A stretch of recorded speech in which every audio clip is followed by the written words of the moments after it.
Hello viewers, welcome to Kisindar Rao online academy classes. మనకి Indian polity సబ్జెక్ట్లో భాగంగా ప్రీవియస్లో మనకి ఫండమెంటల్ రైట్స్, ప్రాథమిక హక్కుల వరకు డిస్కషన్ చేసాం. ఈ ఫండమెంటల్ రైట్స్ అనేవి థర్డ్ పార్ట్లో ఉంటాయి. థర్డ్ పార్ట్ మనకి 12 to 35 ఆర్టికల్స్ అనుకున్నాం. అందులో right to equality, right to freedom, right against exploitation, freedom of religion, education and cultural right, right to constitutional remedies అని మనం టోటల్గా వాటిని 6 టైప్స్గా మనం వర్గీకరణ చేసాం. ప్రారంభంలో 7 రకాలు ఉండేది.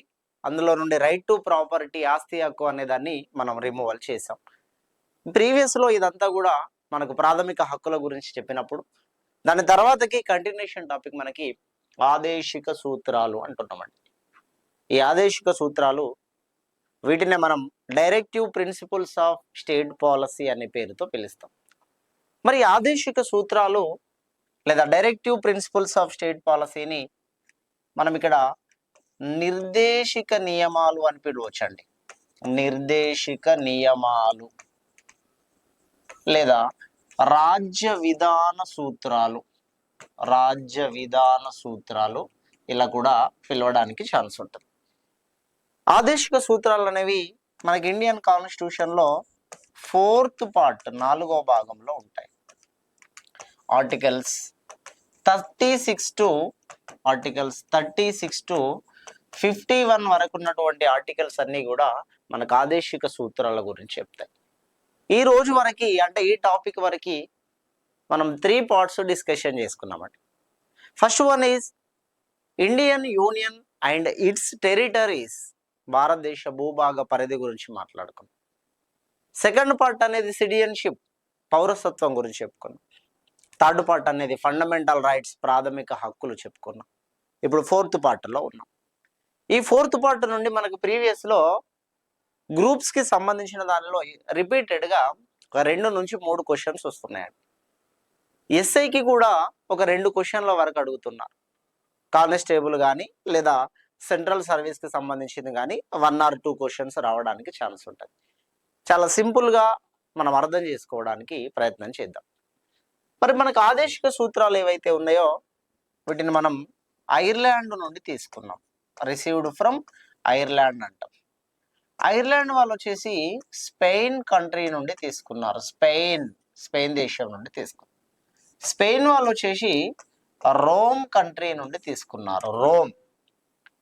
మనం ఆదేశిక సూత్రాలని ఐర్లాండ్ నుండి తీసుకున్నాం. ఐర్లాండ్ వారు స్పెయిన్ నుండి తీసుకున్నారు. స్పెయిన్ వారు రోమ్ దేశం నుండి తీసుకున్నారు. ఇక్కడ ఒక విషయాన్ని గమనిస్తే, ప్రపంచంలో మొదటిసారిగా ఆదేశిక సూత్రాలని తమ రాజ్యాంగంలో చేర్చినటువంటి మొదటి దేశం స్పెయిన్ దేశం. ప్రపంచంలోనే మొదటిసారిగా ఆదేశిక సూత్రాలని తమ రాజ్యాంగంలో చేర్చుకున్నటువంటి మొదటి దేశమే మనకి స్పెయిన్ దేశం లాగా మనం చెప్పడం అనేది జరుగుతుంది. అసలు ఆదేశిక సూత్రాలు అనేవి ఎందుకు చేర్చబడ్డాయి? ఆదేశిక సూత్రాలలో ఒక లక్ష్యం ఏంటి? లక్ష్యము, ఆదేశిక సూత్రాల యొక్క లక్ష్యాన్ని, పర్పస్ లేదా టార్గెట్ కనుక మనం చూసినట్టయితే పబ్లిక్ వెల్ఫేర్ అంటామండి. ప్రజా సంక్షేమము, పబ్లిక్ వెల్ఫేర్ లేదా వెల్ఫేర్ సొసైటీ, సంక్షేమ రాజ్యము, ప్రజా సంక్షేమము లేదా సంక్షేమ రాజ్యము లేదా శ్రేయో రాజ్య స్థాపన. మనకు తెలంగాణకి సంబంధించి గ్రూప్స్లో అడిగిన క్వశ్చన్ అండి. ఆదేశిక సూత్రాల యొక్క లక్ష్యం ఏంటి అనగా ప్రజా సంక్షేమము లేదా సంక్షేమ రాజ్యము లేదా శ్రేయో రాజ్య స్థాపన. ప్రజా సంక్షేమాన్ని నిర్మించాలి, అన్ని రంగాలలో ప్రజలు బాగుండడం కోసమని ఆదేశిక సూత్రాలని రాజ్యాంగంలో చేర్చిన. మరి ఆదేశిక సూత్రాలు ఏ విధంగా పనిచేస్తాయి? ఆదేశిక సూత్రాలని ఎవరు అమలు చేయాలి?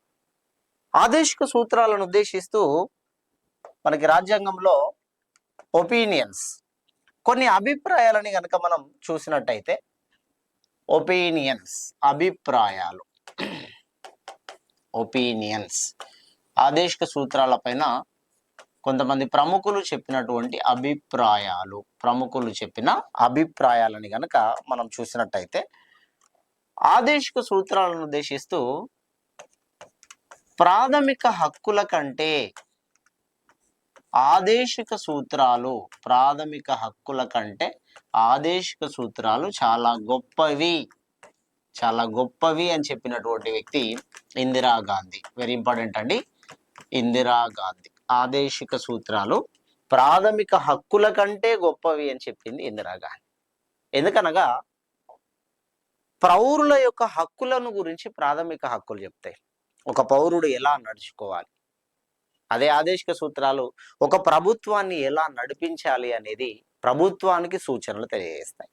ఒక పౌరుడు తన హక్కులను ఎలా కాపాడుకోవాలి అనేది ఫండమెంటల్ రైట్స్ చెప్తే, ఒక ప్రభుత్వాన్ని ఎలా నడిపించాలి అనేది ఆదేశిక సూత్రాలు చెప్తాయి. ప్రభుత్వానికే రెస్ట్రిక్షన్స్ ఇస్తాయి కాబట్టి ఆదేశిక సూత్రాలని చాలా గొప్పవి అని చెప్పినటువంటి వ్యక్తి ఇందిరాగాంధీ చెప్పింది.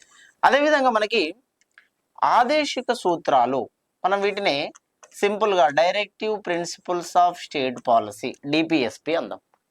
ఆదేశిక సూత్రాలని నూతన పోకడ వంటివి, it will creates a new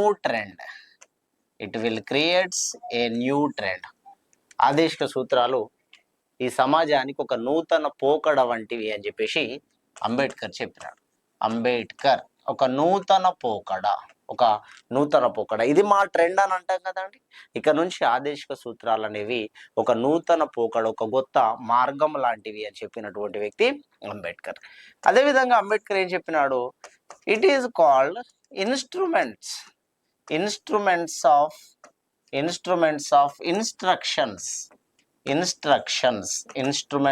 instructions అనేటువంటి పేరుతో అంబేద్కర్ పోలిక చేసినాడు. అంబేద్కర్ చెప్పినట్టుగా ఇన్స్ట్రుమెంట్స్ ఆఫ్ ఇన్స్ట్రక్షన్స్.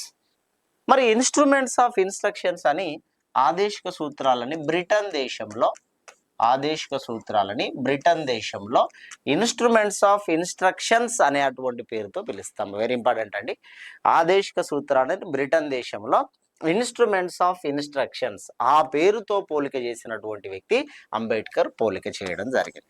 తర్వాతకి కేంద్ర రాష్ట్ర ప్రభుత్వాలకి సెంట్రల్ అండ్ స్టేట్ గవర్నమెంట్స్, కేంద్ర రాష్ట్ర ప్రభుత్వాలకి టార్చ్ లైట్, కరదీపిక వంటివి, టార్చ్ లైట్ అంటామండి. కేంద్ర రాష్ట్ర ప్రభుత్వాలకి టార్చ్ లైట్నే మనం తెలుగులో కరదీపిక.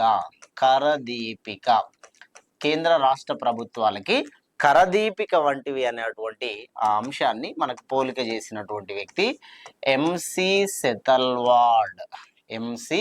సెతల్వాడ్ అనేటువంటి పర్సన్ పోలిక చేశారు. కేంద్ర రాష్ట్ర ప్రభుత్వాలకి కరదీపిక వంటిది అని ఎంసి సెతల్వాడ్ చెప్పినాడు. ఈ ఎంసి సెతల్వాడ్ ఎవరయ్యా? భారతదేశంలో first law commission chairman. First law commission కి చైర్మన్ గా నియమించబడతాడు. 1955లో ఫస్ట్ లా కమిషన్ ఏర్పడింది. ఇదే ఎంసి సెతల్వాడ్ భారతదేశానికి ఫస్ట్ అటార్నీ జనరల్ గా కూడా ఎంసి సెతల్వాడ్ భారతదేశానికి పనిచేశాడు. అందుకోసమే కేంద్ర రాష్ట్ర ప్రభుత్వాలకి ఒక టార్చ్ లైట్ వంటివి, కరదీపిక వంటివి ఆదేశిక సూత్రాలు. కేంద్రాన్ని ఎలా పరిపాలించాలి, రాష్ట్రాన్ని ఎలా పరిపాలించాలి అని ప్రభుత్వాలకి ఒక లైట్ వేస్తే ఒక వే ఎంత క్లియర్గా అయితే కనబడుతుందో అంత క్లియర్గా చూపెట్టే అటువంటివే మనకు ఆదేశిక సూత్రాలు అనే అటువంటి అభిప్రాయాన్ని ఎంసి సెతల్వాడ్ చెప్పినాడు. నెక్స్ట్ 5th వన్, ఆదేశిక సూత్రాలను అమలు చేస్తే భారతదేశం అనేది ఒక భూలోక స్వర్గం అవుతుంది.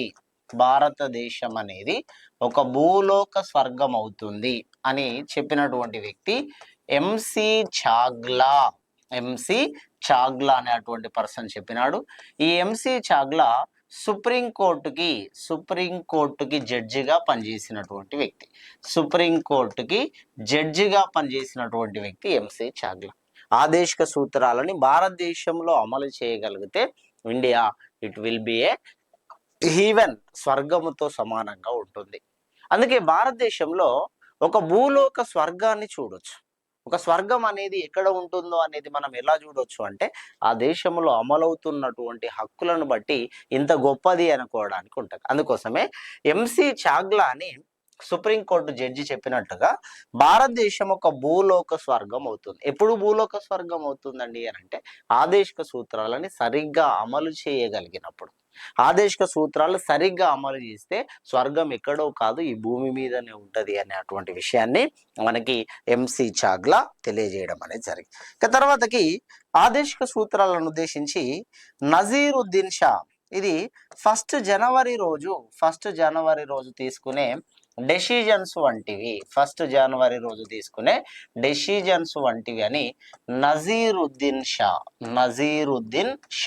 ఇవి ఫస్ట్ జనవరి రోజు తీసుకునే డెసిజన్స్ నిర్ణయాల వంటివి. కానీ ఈ నిర్ణయం అనేది తెల్లవారు నుంచి అమలులోకి రావు. మనం నూతన సంవత్సరం రోజు చాలా నిర్ణయాలు తీసుకుంటాం. ఈ రోజు నుండి బాగా చదువుకోవాలని, ఈ రోజు నుండి మందు బంద్ చేయాలని, ఈ రోజు నుండి తిరగడం బంద్ చేయాలని చాలా డెసిషన్స్ తీసుకుంటాం. కానీ అవి తెల్లవారి రోజు నుండి అమలులోకి రాకుండా అయిపోతాయి. ఎందుకంటే మధ్యలో ఎవరైనా రిలేటివ్స్ కలవడం, మధ్యలో ఎవరైనా ఫ్రెండ్స్ కలవడం, మధ్యలో ఎవరైనా ఇంకేమైనా కొంతమంది వ్యక్తులు కలవడం వల్ల మనం అనుకున్న డెసిషన్స్ అన్ని కూడా అవి అమలు కాకుండా అయిపోతాయి. అందుకోసమే ఈ నజీరుద్దీన్ షా అనేది ఈ రకంగా తన అభిప్రాయాన్ని తెలియజేసినాడు. కాబట్టి అభిప్రాయాల పైన కూడా మనకి క్వశ్చన్స్ వస్తున్నాయి. దీన్ని జాగ్రత్తగా గుర్తుంచుకోవాలి. మరి ఆదేశిక సూత్రాలు ఏవైతే ఉన్నాయో ఈ ఆదేశిక సూత్రాలు ఒక ప్రాణం వంటిది అని చెప్పేసి జస్టిస్ హిదయతుల్లా చెప్పినాడు. ఆదేశిక సూత్రాలు రాజ్యాంగానికి ఒక ప్రాణం లాంటివి. అవి లేకపోతే అసలు ప్రభుత్వం కొనసాగడానికి ఛాన్సే లేదు. అందుకోసమే ఆదేశిక సూత్రాల యొక్క గొప్పతనాన్ని ఈ రకంగా తెలియజేయడం అనేది జరిగింది. అందుకో మనకు ఆదేశిక సూత్రాలని 3 భాగాలుగా వర్గీకరించారు. మరి ఆదేశిక సూత్రాలని 3 భాగాలుగా వర్గీకరించడానికి ఫస్ట్ 3 భాగాలుగా వర్గీకరించడం కోసం అని చెప్పేసి